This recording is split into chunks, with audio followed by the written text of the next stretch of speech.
Magandang tanghali po. Oras na para sa may init na balita.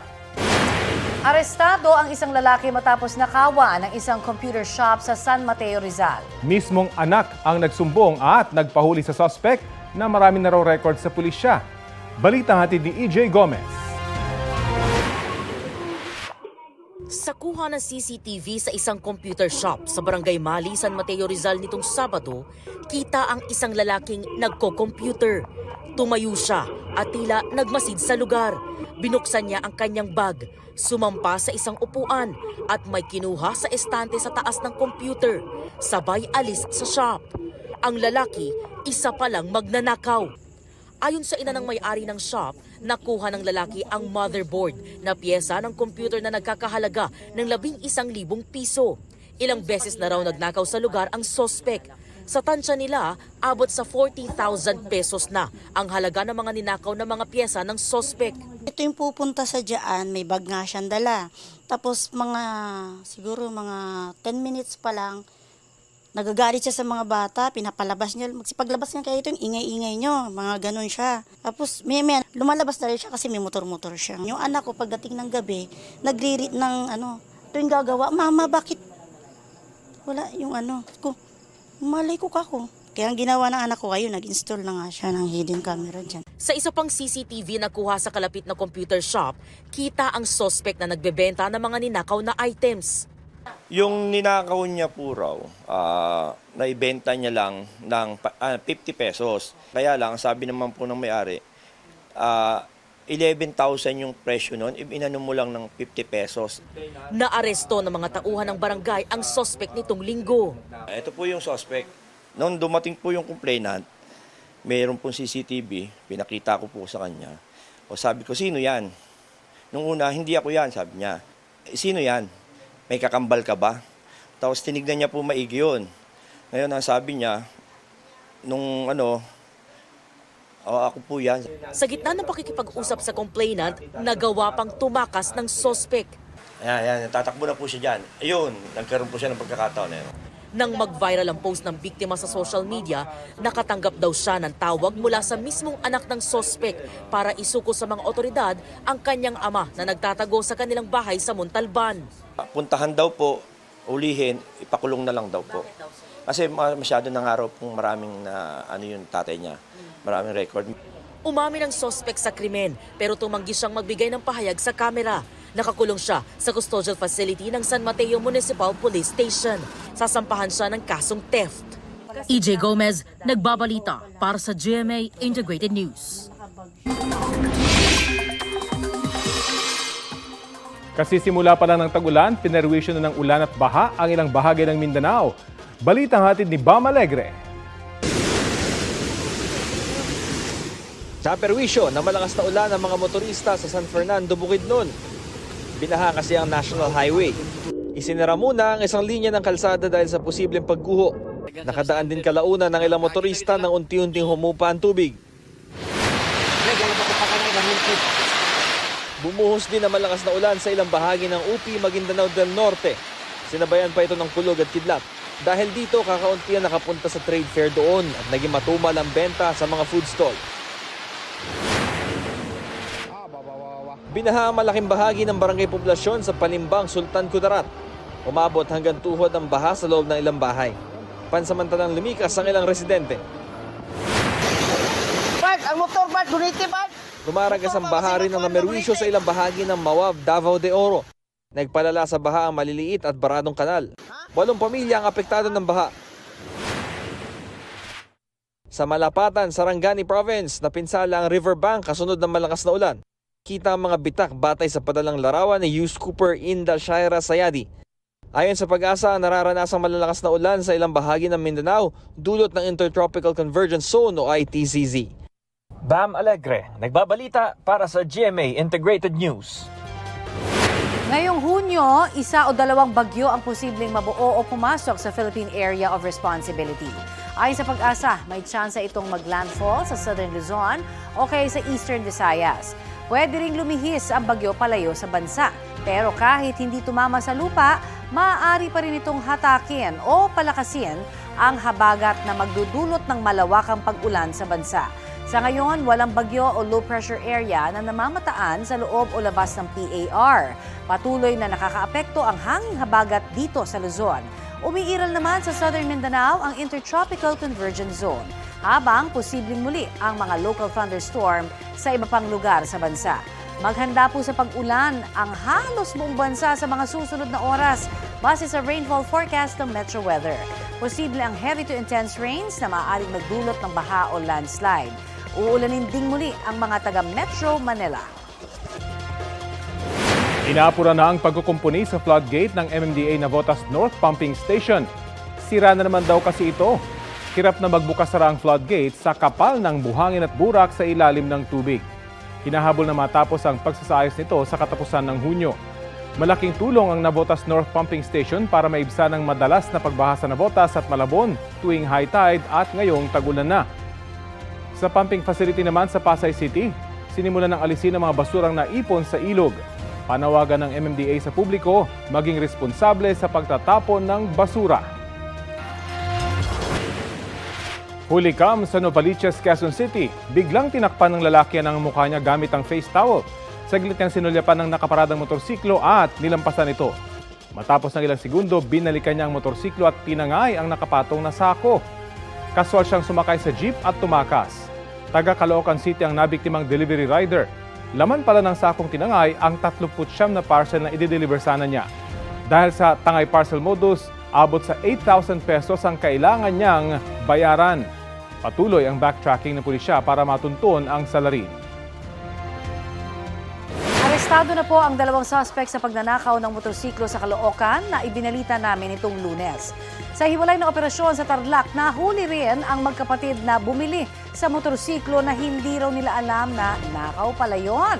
Ang mainit na balita hatid ni James Agustin.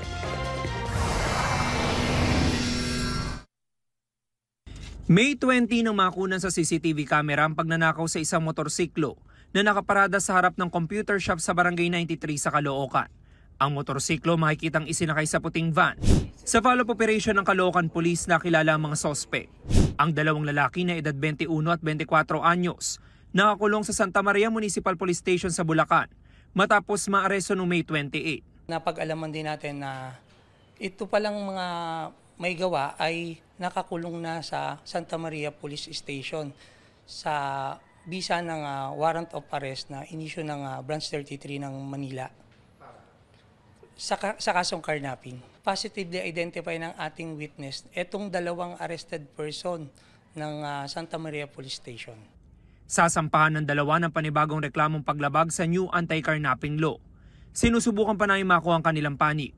Patuloy namang hinahanap ang dalawa pang kasabwat nila na kapwa minor de edad ayon sa pulisya. Ang grupo ilang beses na raw ng biktima sa Metro Manila. Sa alanganing oras, nag-iikot-ikot sila dito sa area ng Quezon City, Manila at Caloocan.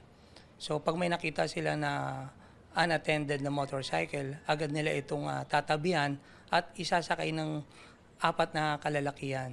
Afterwards ito ay binibenta naman nila ito ng online dun sa may group chat sila eh. Meron silang itong mga buyer na allegedly mga taga Norte. Samantala sa pinagsanib na puwersa ng Caloocan Police at Northern Highway Patrol Team ng PNP-HPG, natunton sa bayan ng Moncada sa Tarlac ang ninakaw ng motorsiklo kanina madaling araw. Positively identify naman to ng ating victim at yung nakuha nating Xerox ng ORCR dun sa nasabing motor, positive naman. Arestado ang magkapatid na edad 22 at 24 anyos na bumili nito. Giit ng dalawa hindi nila alam na nakaw motorsiklo na nakita lang daw nila ibinebenta online. Nag-offer lang po siya sa amin tapos binili po namin, sir. Magkano? 30K po. Bakit mo binili yung motorsiklo? Siya po, sir, ang bumili. Sir, nabili ko lang po yung motor, sir. Alam mo nakaw? Hindi po. Maharap ang dalawa sa reklamong paglabag sa anti-fencing law. James Agustin, nagbabalita para sa GMA Integrated News. Kailangan na raw ideklara bilang National Public Health Emergency ngayon ang HIV kasunod ng pagdami ng kaso nito. Kasabay niyan, inilunsad din ang isang website para sa madaling pagkuha ng appointment ng mga HIV patients. May ulat on the spot si Maki Pulido. Maki? Ang inilunsad ngayong umaga ay ang patient appointment system para mapabilis nga yung panahon ng paghihintay ng mga HIV patient na kumukuha o kaya magpapakonsulta sa San Lazaro Hospital. Dati raw kasi as early as 4 a.m. ay nakapila na mga HIV patients sa San Lazaro Hospital at inaabot sila minsan hanggang 12 noon o tanghali na o kaya alauna ng hapon. So ngayon, at least daw ay matatansya na ng mga pasyente yung kanilang oras sa pagpunta sa San Lazaro Hospital. So mag-log on lang sa patientappointment.doh.ph. Yung mga walang smartphone po, maaaring gawin ito sa computer terminal sa San Lazaro Hospital. May tutulong po kahit daw sa mga non-techie. Ayon kay Department Secretary Ted Herbosa, kailangan ng magdeklara ng isang national public health emergency ukol sa HIV. Now na. Yan, ganyan yung pagkakasabi niya. Kailangan now na. Nakapila na raw ito sa agenda ng cabinet meeting pero nakailang beses nang napostpone. Walang binigay na detalye si Herbosa pero binalangkas na raw niya ang health emergency declaration kung saan gagawa ng aksyon ng iba't ibang ahensya ng gobyerno parang nung panahon lamang daw ng COVID pandemic. Samantala, namatay kahapon sa San Lazaro Hospital ang isang 56 years old na lalaki dahil sa rabies. Dinala siya sa San Lazaro noong Lunes at namatay kinabukasan. Nakagat siya ng aso 3 months ago at taga-Tondo ang pasyente. Ika-6 na pasyente na siya ng San Lazaro ngayong taon na namatay sa rabies at lahat ng 6 ay taga Metro Manila. Nakikiusap ang pamunuan ng San Lazaro Hospital sa lahat ng mga local government unit na paigtingin ang kanilang anti-rabies campaign sa kanilang mga syudad. Pagdating naman sa Mpox cases, sabi ng DOH, magtiwala sa sinabi nilang mas mababa ang kaso ngayon. Walang binigay na detalye o mga numero rito ang DOH. Ang ikinamatay daw ng mga Mpox patients ay hindi dahil sa Mpox, kundi dahil sa advanced HIV. Rafi? Maraming salamat, Maki Pulido. Ito ang GMA Regional TV News. Mainit na balita mula sa Luzon, hatid ng GMA Regional TV. Patay ang isang negosyante matapos pagbabarilin sa loob mismo ng kanyang tindahan sa Santa Ilocos Sur. Chris, naaresto ba ang suspect? Connie, nahuli na sa hot pursuit operation ng suspect na napag-alamang kababayan at kakilala rin ng biktima. Batay sa investigasyon, nagmanman daw ang suspect matapos na bumili sa mini grocery ng biktima sa barangay Magsaysay District. Nang tumalikod ang biktima para pumunta sa kusina, doon na siya pinagbabaril. Tama sa ulo, dibdib at baywang ang ikinamatay ng negosyante. Paghihiganti ang nakikita ng mga pulis na motibo sa krimen. Sasampa ng reklamong murder ang suspect na wala pang pahayag. Patay naman ang isang batang babae matapos madikitan ng jellyfish o dikya habang naliligo sa dagat sa Buena Vista, Quezon. Batay sa investigasyon, kasamang naliligo ng 5 taong gulang na biktima ang kanyang tiyahin sa beach sa barangay Mabutag nang bigla raw magsisigaw ang bata. Kinabitan na pala siya ng nakalalasong dikya sa kamay at braso. Binigyan ng paunang lunas ang bata at isinugod sa ospital pero binawian din ang buhay kalaunan. Sakaling makapitan ng dikya, ito ang tips mula sa Philippine Red Cross. Tumawag agad sa kanilang hotline na 143. Depende po sa uri ng dikya ang bibigay na paunang lunas sa pasyente. Kung tropical jellyfish, hugasan sa suka ang bahagi ng katawang nadikitan. Kung ibang uri naman ng dikya, dapat ibabad sa suka ng 20 minuto bago maibsa ng sakit o para maibsa ng sakit. Alisin ang mga naiwang tentacles o galamay ng dikya at ibabad sa mainit na tubig ang bahagi ng nadikitan ng jellyfish. Kung walang mainit na tubig, gumamit ng cold pack. Obserbahan ang pasyente at kumonsulta sa doktor. Sa kurbadang bahagi ng kalsada sa Barangay Talubangi sa Kabangkalan Negros Occidental, nagbanggaan ang isang motorsiklo at tricycle. Tumilapon ng rider habang nagdire-diretso naman ang tricycle. Huminto ang tricycle driver pero ayon sa pulisya ay tumakas din kalaunan. Base sa investigasyon, mabilis ang takbo ng parehong sasakyan. Blind spot din daw ang lugar na yon. Nagpapagamot pa sa ospital ang rider habang hinahanap pa ang tricycle driver.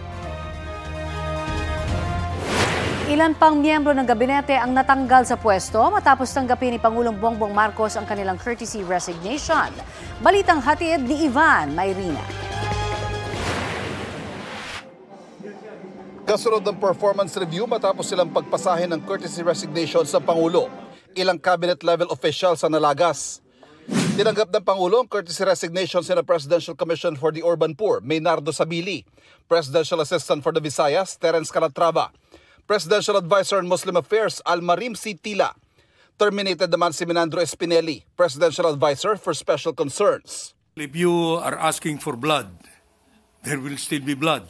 But we are still undertaking continuing performance evaluations even of those undersecretaries or those lower than the cabinet rank functionaries.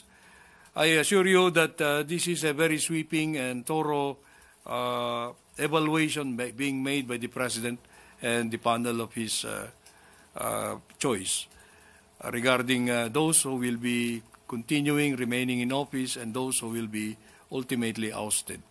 Mananatili naman sa pwesto ang ilang pinuno ng mga departamento, kabilang sina Agriculture Secretary Francisco Chu Laurel, Agrarian Reform Secretary Conrado Estrella at Education Secretary Sani Angara. Gayon din sina Labor Secretary Bienvenido Laguesba, Social Welfare and Development Secretary Rex Gatchalian at Health Secretary Ted Herbosa. Pati na sina Migrant Worker Secretary Hans Leo Cacdac, Science and Technology Secretary Renato Solidium, Tourism Secretary Maria Cristina Frasco. Lusot din sina Information and Communication Secretary Henry Aguda, Transportation Secretary Vince Dizon at Public Works and Highway Secretary Manuel Bonoan. Mananatili ding Chief Presidential Legal Counsel si Juan Ponce Enrile. Hindi rin tinanggap ang courtesy resignations ng ilan pang opisyal. All of them who have been retained, including myself, are expected to give fresh attention to the mandates and to give more performance. Itinalaga naman bilang bagong chairperson ng Securities and Exchange Commission si Attorney Francis Edralin Lim, kapalit ni Emilio Aquino, na matatapos ang termino sa June 5. Ivan Mayrina nagbabalita para sa GMA Integrated News. Ito ang GMA Regional TV News. Balita sa Visayas at Mindanao mula sa GMA Regional TV. Nilooban ang isang butika sa Mandawi, Cebu. Cecil, may natangay ba yung mga kawatan? Rafi, hindi gamot kundi cash na aabot sa 100,000 piso ang nakuha ng mga salarin. Ayon sa pulisya, galing yan sa kita ng butika. Sinibukan ding kunin ang pera sa ATM na nasa loob ng butika. Pero bigo ang mga salarin na buksan ang vault nito. Base sa investigasyon, 3 hanggang 5 tao ang sangkot sa krimen. Nakita sa loob ang malaking butas sa pader kung saan umano pumasok ang mga salarin. May mga narinig daw ang mga residente malapit sa lugar na nagpupukpok ng ilang araw doon. Pero hindi raw nila ito isinumbong. Hindi rin daw ito tiningnan ng caretaker ng gusali dahil pribadong lote ang katabi nito. May hawak ng CCTV footage ang pulisya pero patuloy pa silang kumakalap ng iba pang kuha para matunton ang mga nanloob. Natagpuang nakabaon sa lupa ang mga bangkay ng 3 lalaki sa Sharif Saidona Mustafa sa Maguindanao del Sur. Nakagapos at tadtad ng tama ng baril ang mga katawan nang madiskubre sa isang rubber plantation sa barangay Nabundas. Napag-alaman ng pulisya na taga-Calatagan, Batangas ang mga biktima. Bago matagpuan, 20 araw na noong nawawala ang mga biktima matapos maghatid ng kambing sa bayan ng Mama Sapano.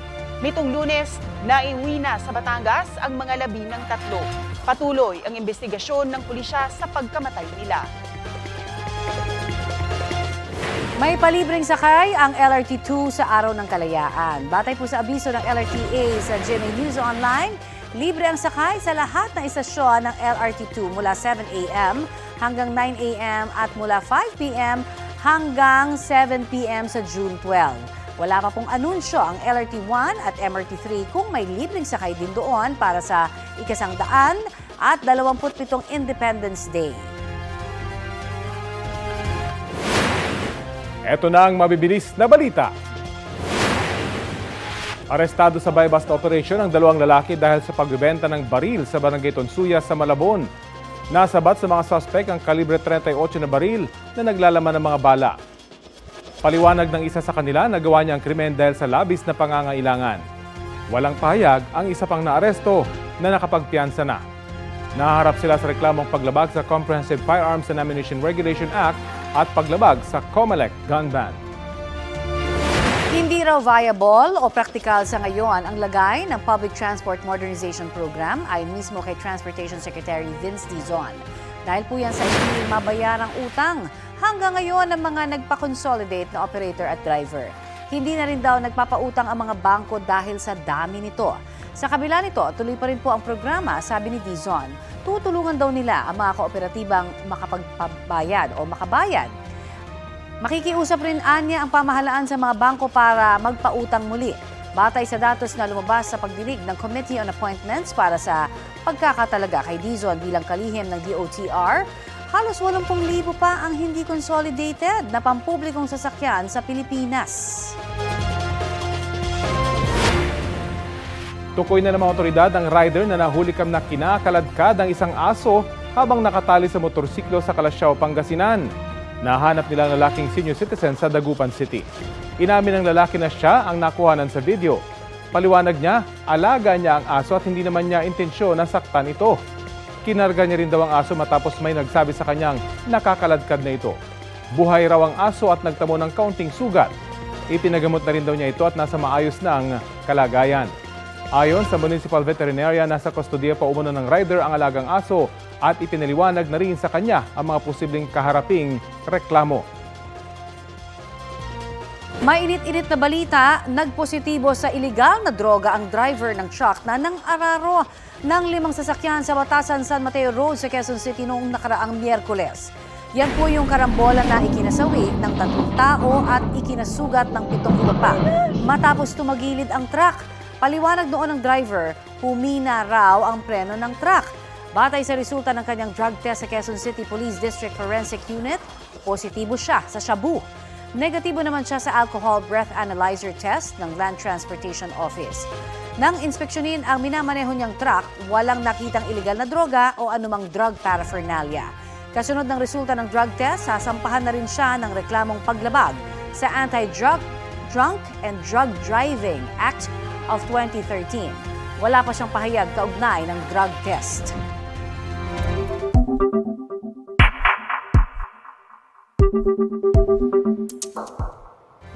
Takot daw ba ang Senado kay Vice President Sara Duterte? Yan ang tanong ng ilang kongresista dahil naantala ang impeachment proceedings. Giit naman ni Senate President Chis Escudero, ginagawa lang niya ang sitingin niya ay tama at nakasaad sa batas. Balita natin ni Tina Panganiban Perez.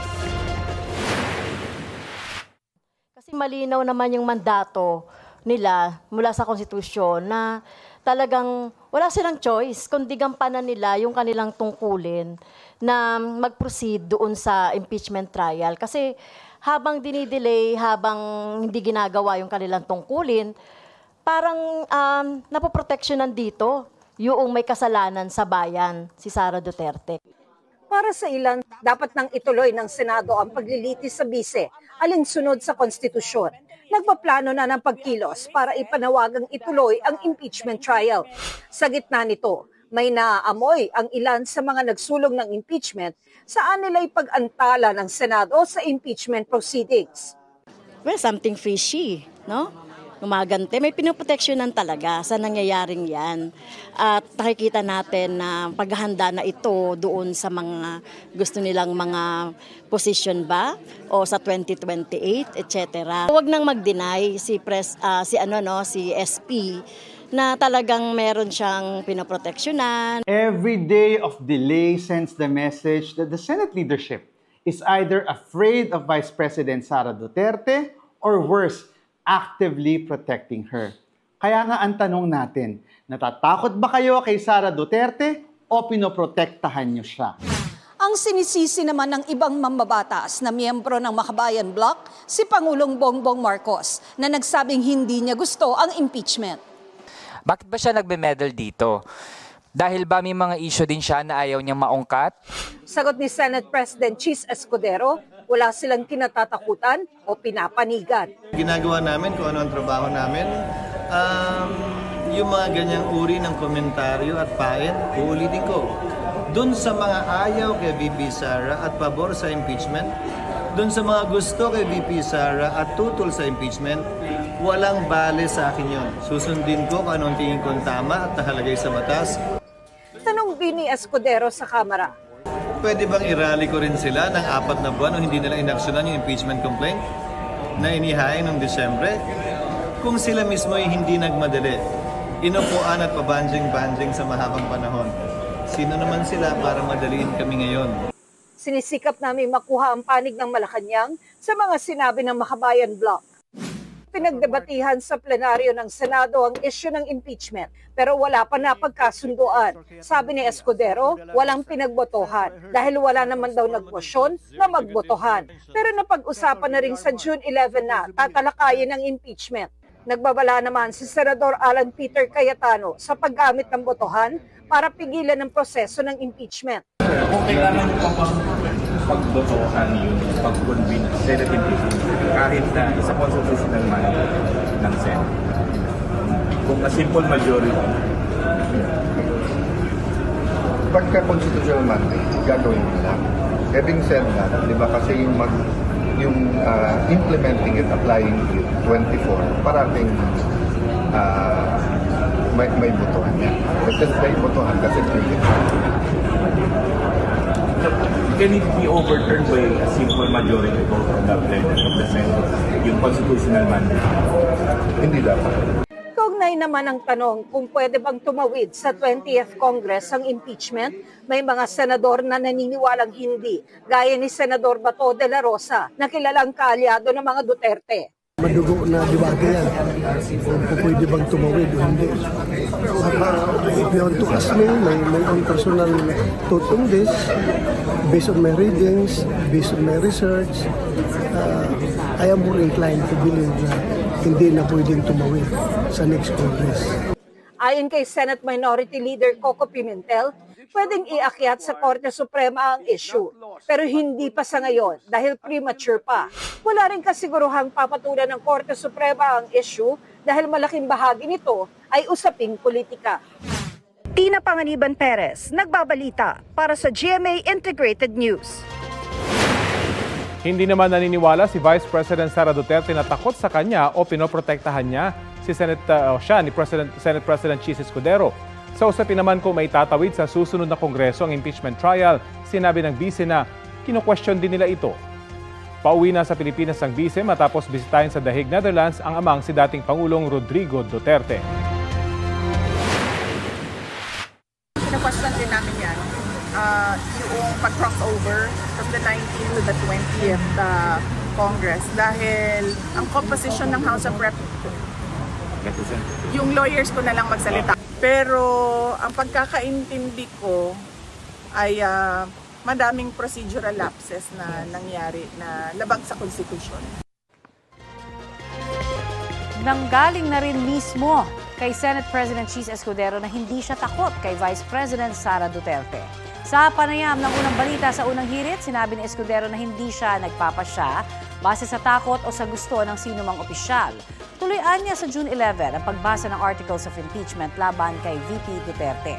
Gayon din ang panunumpa ng Senator Judges, pag-convene ng impeachment court at pag-issue ng summons sa bise. Pagbabotohan din daw nilang mga senador kung may tatawid pa sa susunod na Kongreso ang impeachment trial. Muling iginiit ni Escudero na hindi sila po pwedeng madaliin at utusan ng Kamara, lalo't ilang buwan din niyang nakatenga ang impeachment complaints bago ipinadala sa Senado. Hindi kami utusan ng Kamara, hindi ako sumusunod dahil gusto lamang ng Speaker ng Kamara na ma-impeach ang ikalawang Pangulo. Gagawin namin ang aming trabaho ayon sa batas, ayon sa pananaw ng Senado, nang hindi sunod-sunuran lamang sa gusto ng isang tao o ng kabilang Kamara.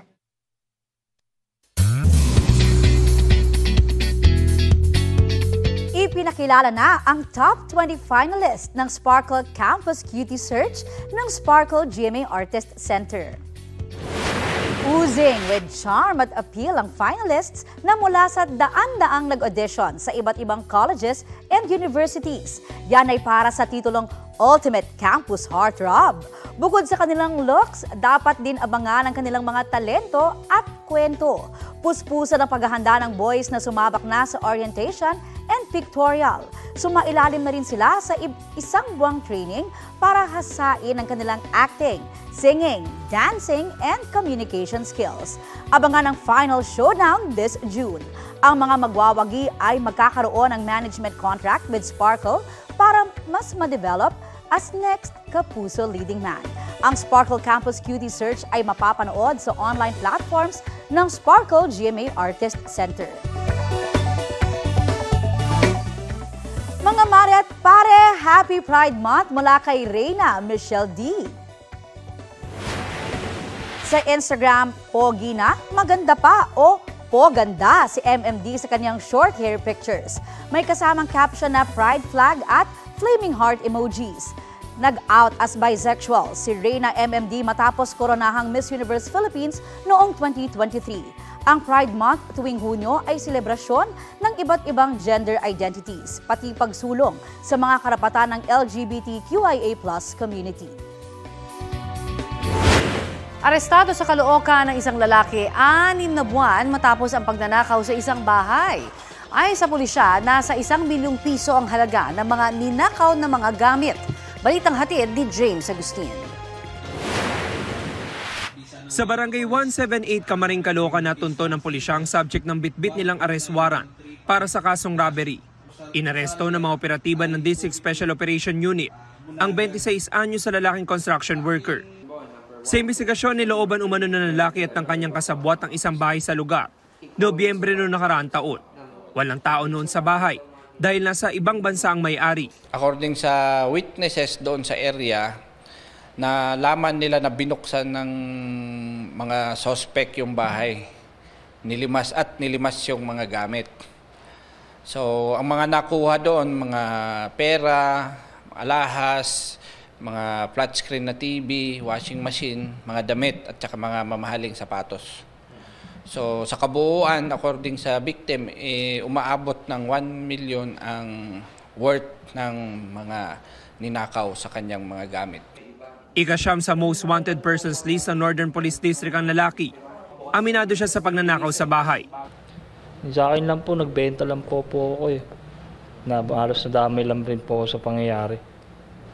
Pero po, dun sa pagloloob po dun, humihingi po ang dispensa nangyari po sa nakawan po dun sa may-ari. Iniimbestigahan pa rin namin kung meron siya mga involvement sa mga ibang nakawan. Pero ang record na nakuha namin as per background investigation is na-involve siya sa illegal gambling. Patuloy namang hinahanap ng mga otoridad ang kasabwat ng naarestong lalaki. James Agustin, nagbabalita para sa GMA Integrated News.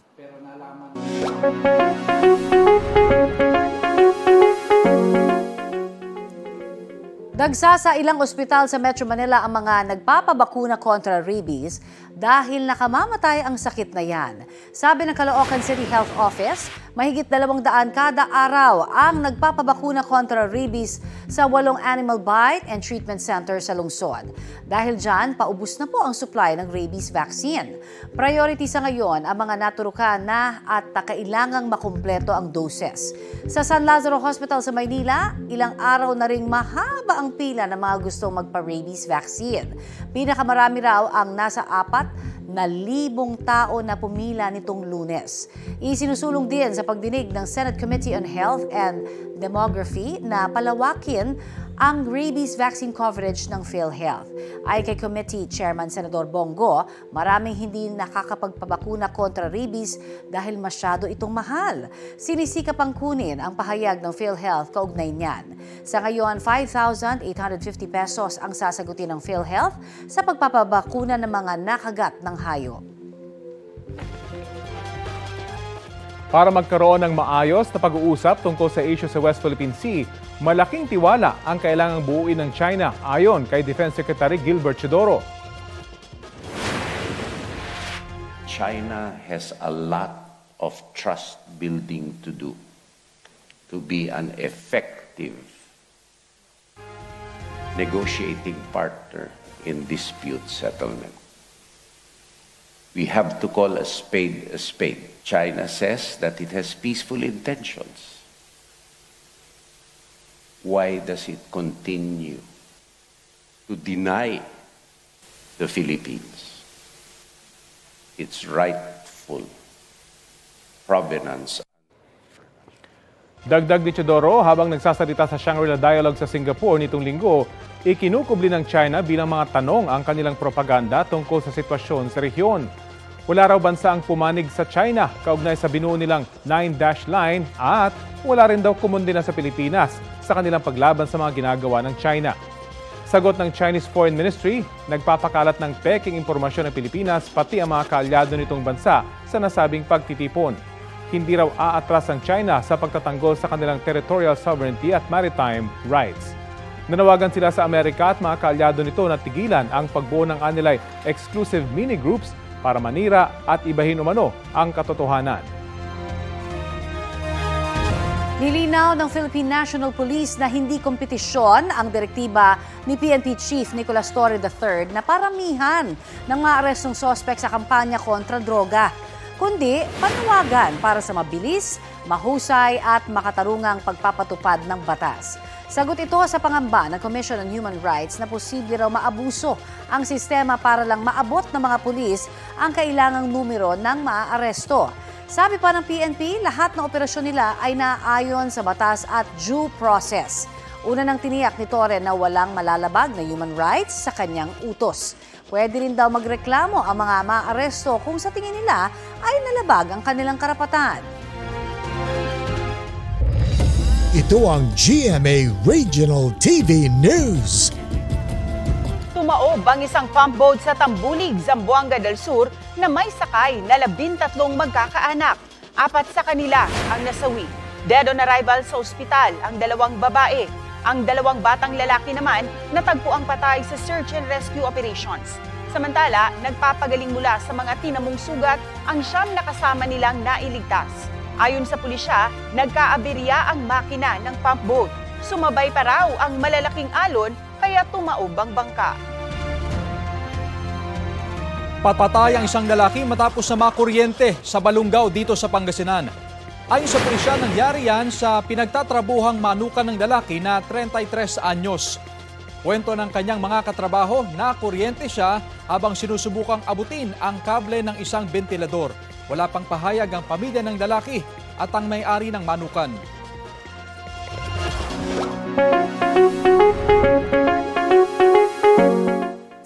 Mga kapuso, pabata ng pabata ang nagkaka-human immunodeficiency virus o HIV, sabi ng DOH. Paalala rin po nila, libre ang pagpapatest at gamot para rito. Balitang hatid ni Katrina Son. 20 anyos pa lang daw ang HIV community organizer na si Kael Mata nang magpositibo siya sa human immunodeficiency virus o HIV. Nakuha ko po yung HIV sa pakikipagtalik ng walang proteksyon.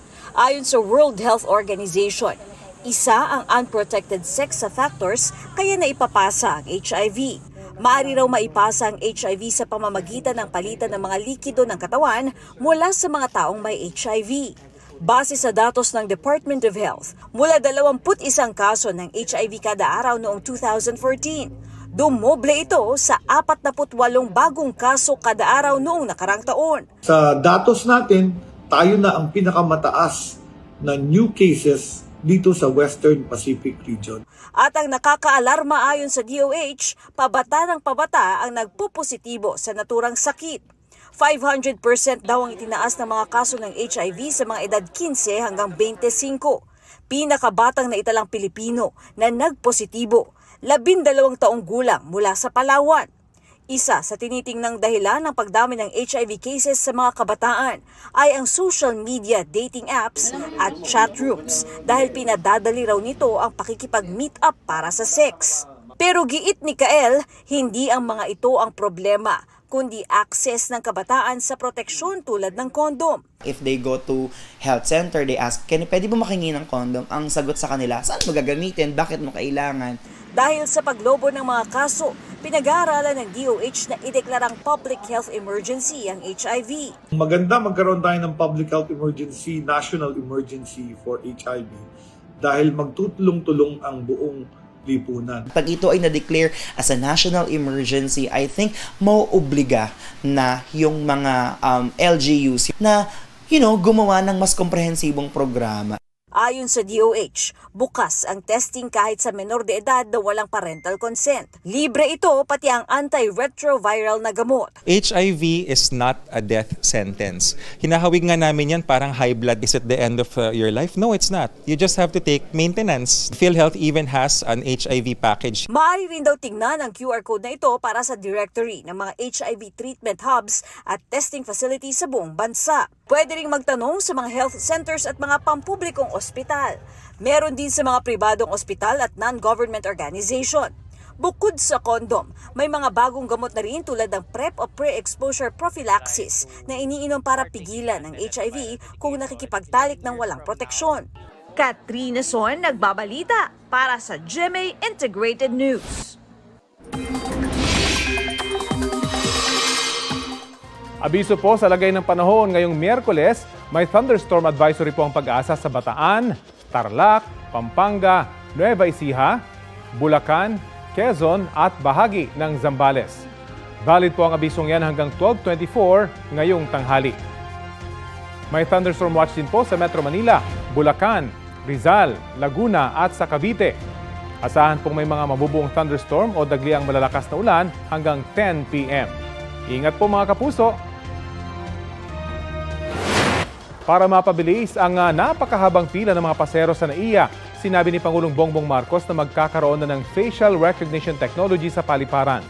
Ayon sa Pangulo, hindi na kailangang ilabas ang passport at iba pang dokumento kapag meron ng facial recognition technology. Target daw maipatupad ang facial recognition technology sa NAIA sa loob ng 6 na buwan. Ini-inspeksyon din ng Pangulo ang iba pang pasilidad sa NAIA tulad ng OFW Lounge at nakalaang paradahan para sa mga magbubook ng Transport Network Vehicle Service o TNVS.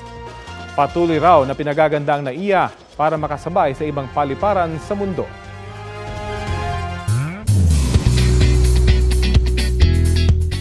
Aside sa kanilang world-class performance sa simula at wakas world tour, capture din ng isang heartwarming scene na ginawa ni SB19 member Ken Suson. Sa day 2 ng concert, makikita si Ken sa stage na binasa ang mensahe ng isang 18. Na-touch si Ken at siya mismo ang kumuha ng papel at marker. Sinulat niya ang mensahe at nag-drawing. Tuwang-tuwa naman ang fan nang makuha ang message ni Ken. Kwento ni Hughes Cooper Gerald Vista, ang naturang fan ay isang mommy na may anak na may autism at fan ni Ken. Mensahe ni Ken, "You are loved." Kaya naman ramdam ng ibang 18 ang may kurot sa pusong eksena na nakunan sa concert ng SB19 sa Bukawi, Bulacan nitong weekend. At ito po ang Balitang Hali. Bahagi kami ng mas malaking misyon. Ako po si Connie Sison. Rafi Tima po. Kasama niyo rin po ako, Aubrey Carampel, para sa mas malawak na paglilingkod sa bayan. Mula sa GMA Integrated News, ang News Authority ng Filipino.